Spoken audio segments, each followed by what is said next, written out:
Então, seguindo aqui, pessoal, da onde a gente parou, né?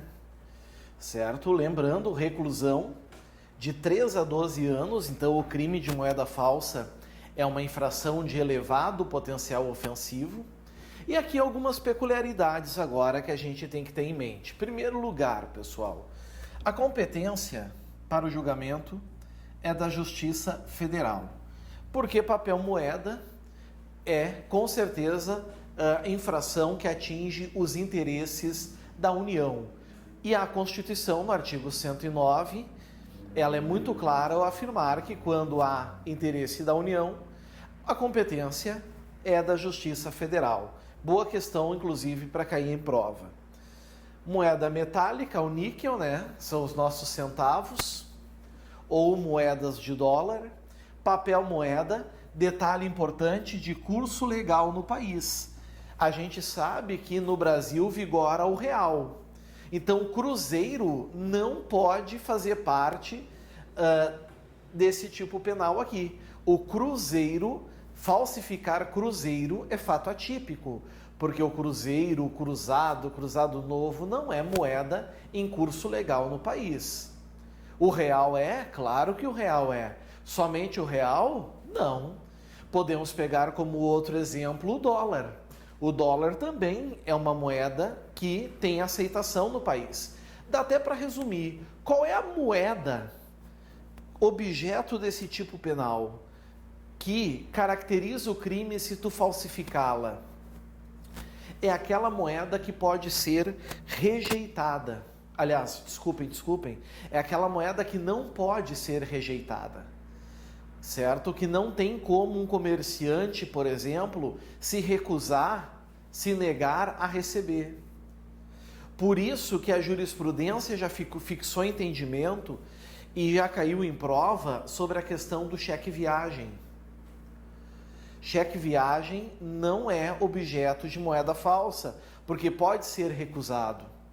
Mas real, dólar, moedas de real, moedas de dólar, isso sim pode caracterizar o crime. Vejam, de curso legal no país ou no estrangeiro. Peso também vale, euro também vale, libra também vale. Então, muito cuidado em relação a isso, tá?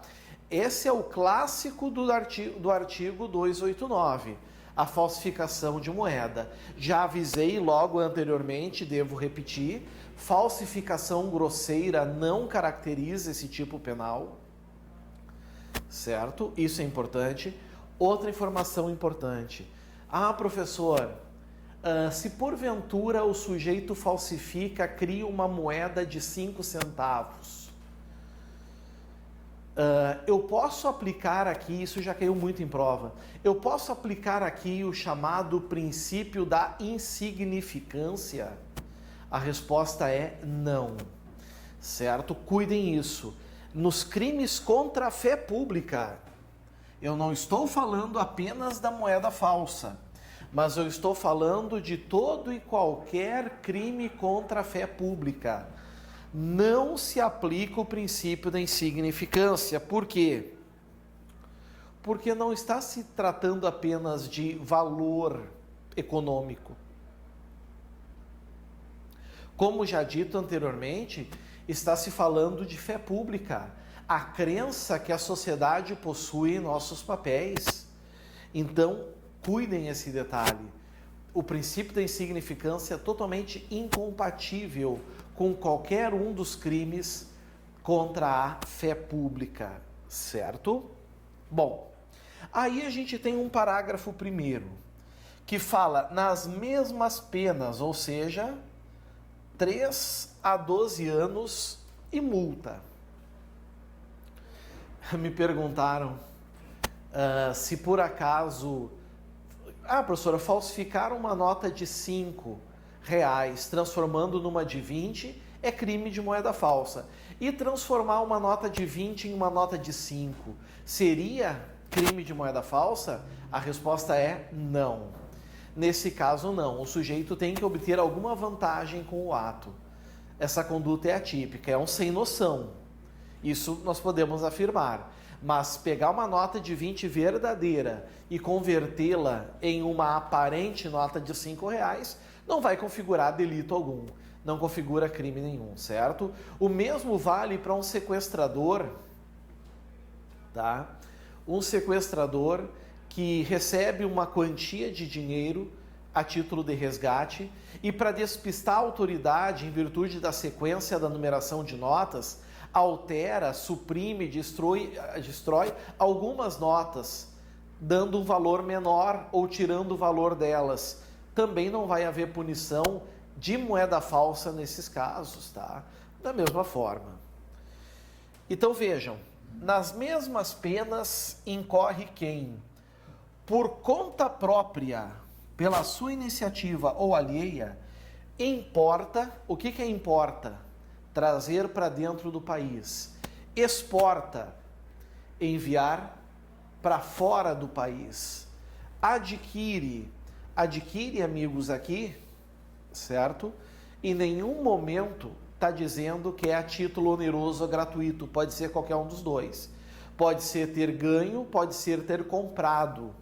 Adquire, vende, ou seja, troca. Por exemplo, tem uma nota de R$20 falsificada, eu vendo por uma nota de 10 verdadeira. Curioso que até pouco tempo nas redes sociais se anunciava isso, né? 80 notas de R$100 falsas, vende-se por um valor X. Vende, troca, cede, empresta, guarda, ou, olhem esse final, introduz na circulação moeda falsa. Esse introduz na circulação moeda falsa engana muita gente, certo? Por quê? Porque vem uma questão em prova dizendo o seguinte, ó, que Antônio é um comerciante. Antônio é um comerciante, recebe no exercício do comércio uma nota de 50 falsificada. Desconhecendo essa circunstância, ele segue na sua atividade de comércio e recebe uma nota de 100. E no troco ele dá essa nota de 50 falsificada. Ele está introduzindo na circulação moeda falsa ou recolocando. Mas é crime essa conduta do Antônio? Não. Por quê? Porque ele não tinha ciência da falsidade, ele estava agindo em erro de tipo. Então não há dúvida, amigos, que essa conduta toda que está aqui é a título de dolo. No momento que tu vai num comércio, tu dá uma nota falsa e o comerciante diz, olha, essa nota aqui é falsa, ele tem o direito até de reter a moeda. Mas em momento nenhum existe a certeza naquele instante de que aquela nota é falsa, de que houve crime de moeda falsa. Porque é preciso dolo. Ou seja, a pessoa tem que querer. Por exemplo, eu peguei uma nota falsa, vi que a nota é falsa e quero agora me livrar do prejuízo, recolocando em circulação, por exemplo, abastecendo o carro, querendo passar a nota para frente, dolosamente. Aí sim vai entrar aqui no parágrafo 1º. Vejam que no parágrafo 1º o sujeito não falsifica, não fabrica, não altera essa moeda. Nesses casos, ele, por exemplo, introduz em circulação, coloca em circulação, certo? Cuidem essa questãozinha que ela é interessante, ok? Bom, agora, pessoal, existe uma diferença do parágrafo 1º para o parágrafo 2º, certo? Se a gente pegar o parágrafo 2º, vocês vão ver que ele diz assim, ó, quem, tendo recebido de boa fé. O que é ter recebido de boa fé? É receber a moeda falsa, certo? Sem saber que ela é falsa, por isso de boa fé, como verdadeira, a restitui à circulação. Veja que agora não é introduzir, não é pegar as notas e resolver jogar no mercado, não. agora é recolocar. Ou seja, agora entra o exemplo anterior que eu falei. Eu peguei uma nota falsa e decido daqui a pouco tentar passá-la no mercado perto de casa ou passar no posto de gasolina. A restitui a circulação depois de conhecer a falsidade.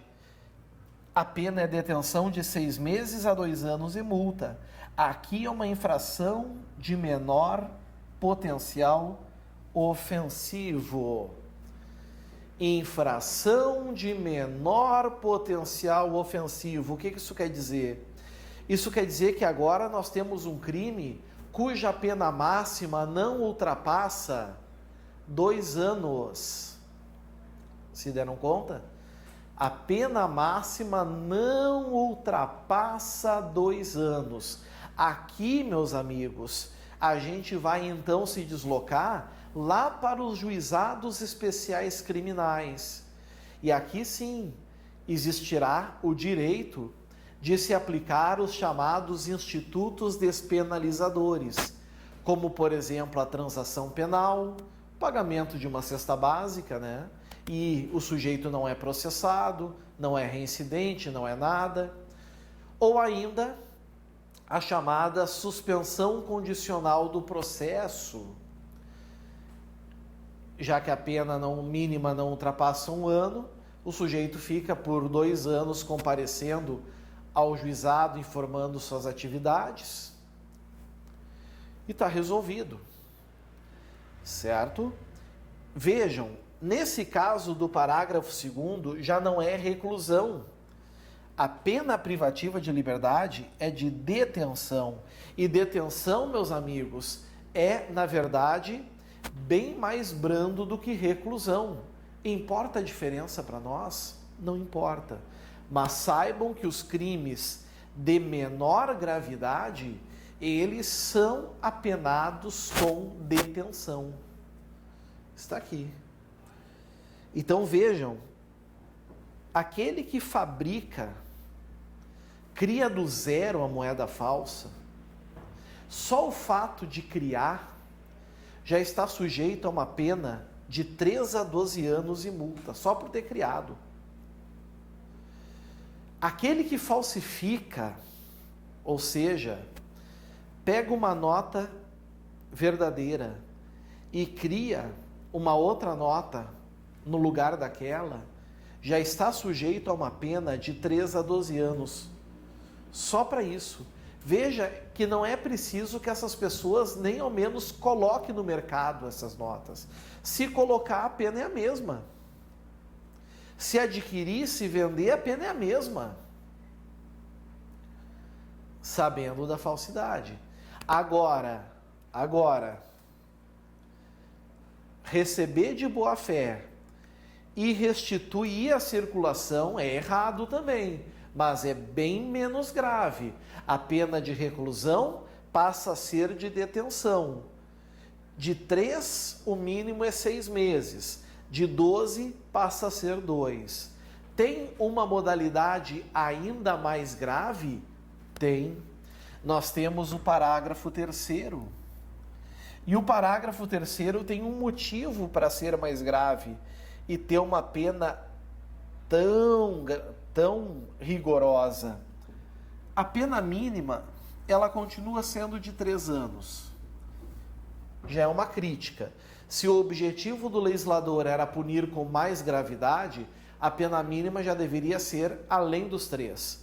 Mas é punido com reclusão de 3, mínimo a 15 anos, máximo, e multa. Olhem quem? Primeiro, funcionário público. Vocês vão ver que nos crimes contra a fé pública, na maioria dos casos, quando o indivíduo que o pratica é um funcionário público, a pena, a gravidade acaba sendo maior. Muitas vezes acabam incluindo a multa quando não tem. E quando tem, a pena privativa de liberdade é maior.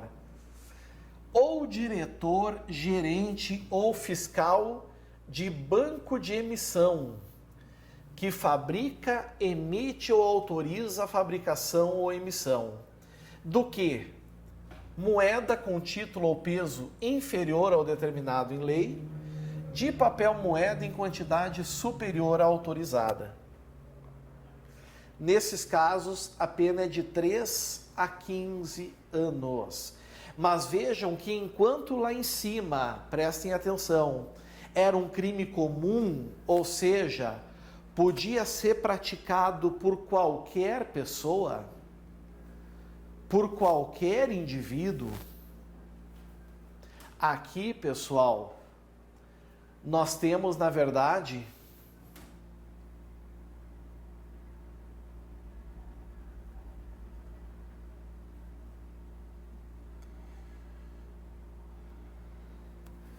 um crime próprio, ou seja, um crime que demanda uma qualidade especial do sujeito ativo para praticá-lo. Tem que ser funcionário público, tem que ser diretor, gerente ou fiscal de banco de emissão. Certo? E de empresa, aliás, de instituição que faz a fabricação ou que vai emitir ou autorizar a fabricação ou emissão de moeda, daqui, com título ou peso inferior ao determinado em lei, de papel moeda em quantidade superior à autorizada. Nesse caso aqui, norma penal em branco, porque é a lei que vai determinar o título e o peso. Parágrafo 4º, reclusão, 3 a 15 anos, e multa quem desvia ou faz circular moeda cuja circulação não estava ainda autorizada. Agora, há pouco tempo, nós tivemos, a autorização de circular as notas de R$200.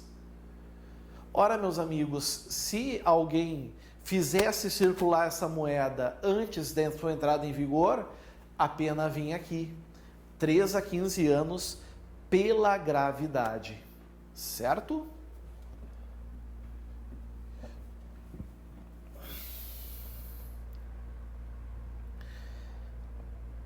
Aqui nós temos um crime que vai ficar no preto. Ele não é vermelho, ele não tem muita maior importância. Crimes assimilados ao de moeda falsa.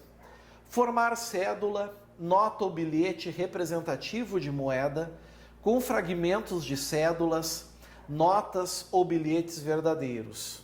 Suprimir em nota, cédula ou bilhetes recolhidos, para o fim de restituí-los à circulação, sinal indicativo de sua inutilização. Restituir à circulação cédula, nota ou bilhete em tais condições, ou já recolhidos para o fim de inutilização. Pena, reclusão de 2 a 8 anos e multa. Parágrafo único.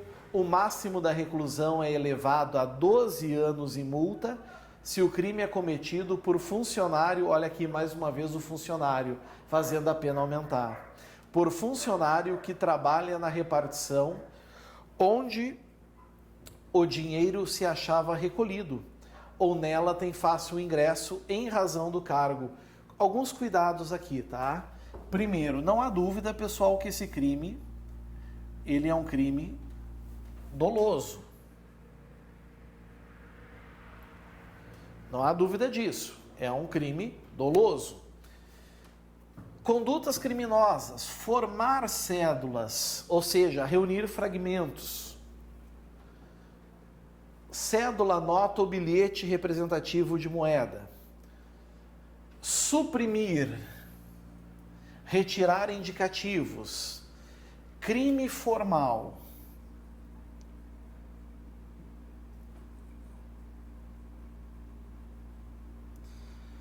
Como é que eu sei que é crime formal? Porque exige aqui um dolo específico, para o fim de restituí-los à circulação. Ou seja, reunir esses fragmentos para reunir a circulação. Certo? Restituir à circulação cédula, nota ou bilhete em tais condições. Ela circulou, e o indivíduo recolocou. Certo? Cuidem isso. Dinheiro que estava arriscado, deteriorado, é recolhido, não pode mais ser utilizado. O funcionário que tem facilidade pelo seu cargo, coloca de volta, se encaixa no parágrafo único. O que era 2-8 passa a ser 2-12. Aí está. Certinho?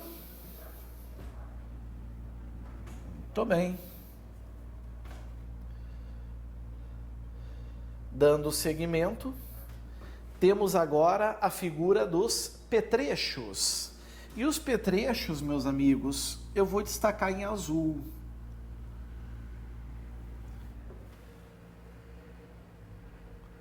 Ou seja, nível de importância médio, ok? Nível de importância aqui, um nível médio.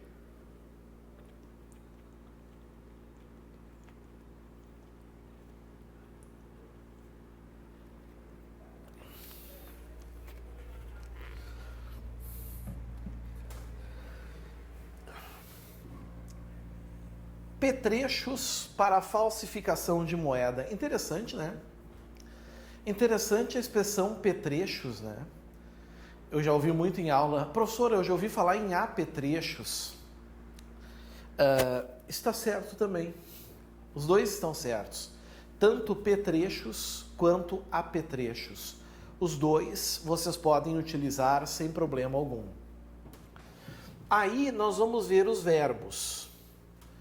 Os verbos são fabricar.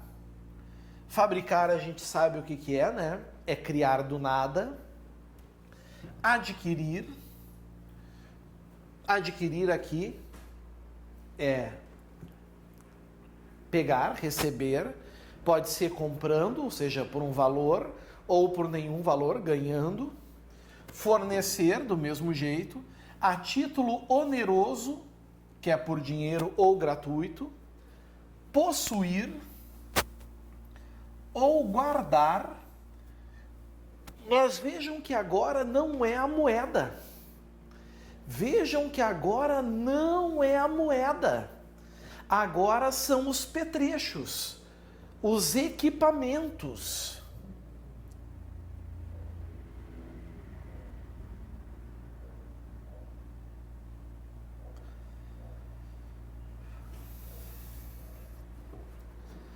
Agora são os equipamentos.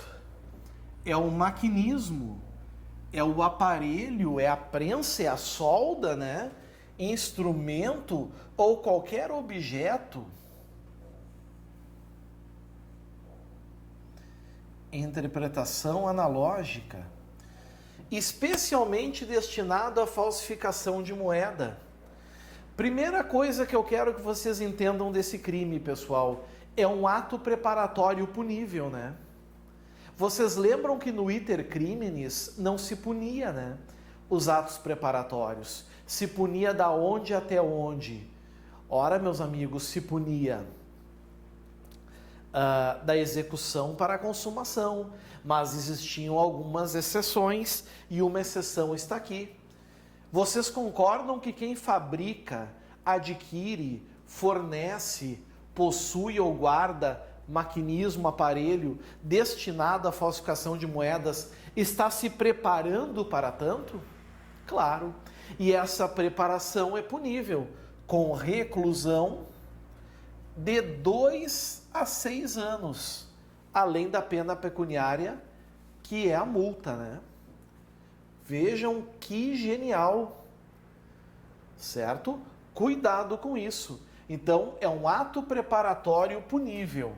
Segunda coisa, é um tipo penal misto alternativo.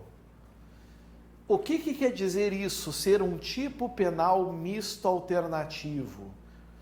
Quer dizer, pessoal, que se o indivíduo praticar mais de um verbo, ele comete esse crime apenas uma vez.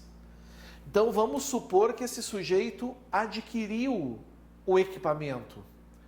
Aí ele possui, está no nome dele, 2 verbos. Ele guarda 3 verbos. Ele está cometendo 3 vezes o crime do artigo 291?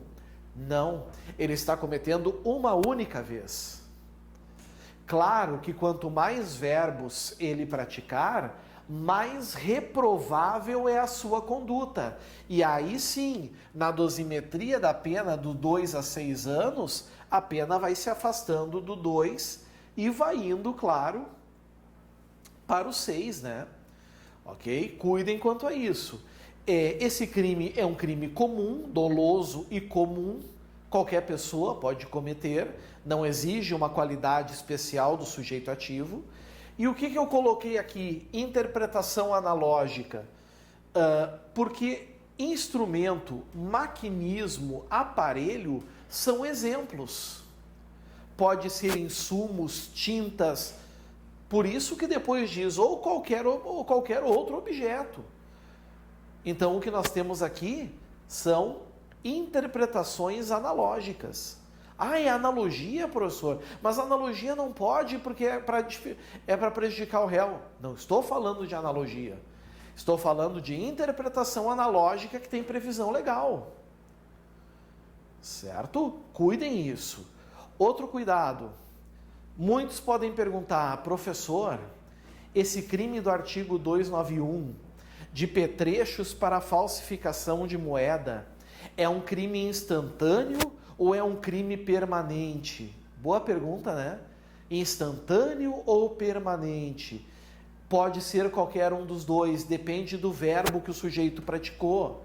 Se foi no momento de fabricar, é instantâneo. Fabricou, consumou. Se foi adquirir, consumou na hora de adquirir. Fornecer, na hora que forneceu, consumou. Mas os verbos possuir e guardar, aqui, meus amigos, nós temos o crime de petrechos para falsificação de moeda na forma permanente. Então, enquanto o sujeito possuir na sua casa, no seu local de trabalho, onde for, enquanto tiver no seu nome, o crime está se consumando. Enquanto ele guardar na sua casa ou no seu local de trabalho, o crime está se consumando. Certo? Aqui sim nós vamos ter na forma permanente. Existem crimes com essa natureza híbrida. É importante cuidar. Vão existir casos assim. O último crime do capítulo 1, que é da moeda falsa, é o crime de emissão de título ao portador sem permissão legal. E esse crime, ele também é um crime sinal verde. É um crime que o preto aqui vai prevalecer. Verbo, emitir. Vejam que aqui a gente tem, amigos, um elemento normativo, certo? Que é uma causa de justificação que, se incidir, vai fazer o fato ser atípico. Vamos primeiro ver o artigo para entender.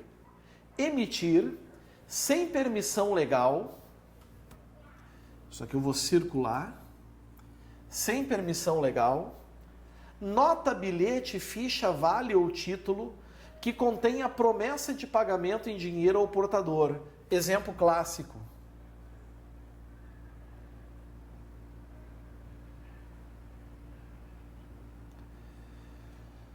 Ou a que falte indicação do nome da pessoa a quem deva ser pago. A pena não é de reclusão, a pena é de detenção de 1 a 6 meses ou multa, infração de menor potencial ofensivo. Todos já sabem, Lei 9.099 de 95, Juizados Especiais Criminais, onde vai se aplicar os institutos despenalizadores. Então, o que é aqui, pessoal, esse crime? Por exemplo, podem ser outras situações, mas é sem permissão de lei, é emitir, por exemplo, cheque, certo? Sem permissão legal. Casos em que não se admite que se emita cheque, a pessoa emite. Pode ser daqui a pouco um talão de cheque vencido, pagamento em dinheiro ao portador, basta estar o nome de uma pessoa, ou sem nome nenhum, do nome da pessoa a quem deva ser pago, mesmo faltando ali. Tá, mas nós estamos falando do cara que emite, né? Do que emite. E aquele que pega e utiliza? Parágrafo único. Quem recebe ou utiliza como dinheiro qualquer dos documentos referidos nesse artigo incorre na pena de detenção também, só que não é de 1 mês, é da metade, 15 dias. E não é 6 meses, é metade, 3 meses, ou multa. Lembrem na prova então, cheque, quem emite é aquela pena ali. 1 a 6 meses. Quem utiliza é metade, 15 dias a 3 meses, certo? Multa aqui é alternativa. Que bela armadilha para cair em prova. Ela não é cumulativa, certo? Detalhe importante. E por fim, amigos, se tu emitir com permissão legal, ou seja, emitir cheque que a lei permite, não é crime. O fato é atípico. Não se trata aqui de uma excludente de ilicitude. Se deram conta? Então, muito cuidado em relação a isso também. E assim, meus amigos, a gente fecha, nos crimes contra a fé pública aqui, a gente fecha o capítulo 1 da moeda falsa. Nós temos que entrar no capítulo 2, da falsidade de títulos e outros papéis públicos. Mas isso é assunto para a próxima aula. Agora vamos tomar um cafezinho, um chazinho, dar uma relaxada, daqui a uns minutinhos estamos de volta. Certinho? Valeu, até mais!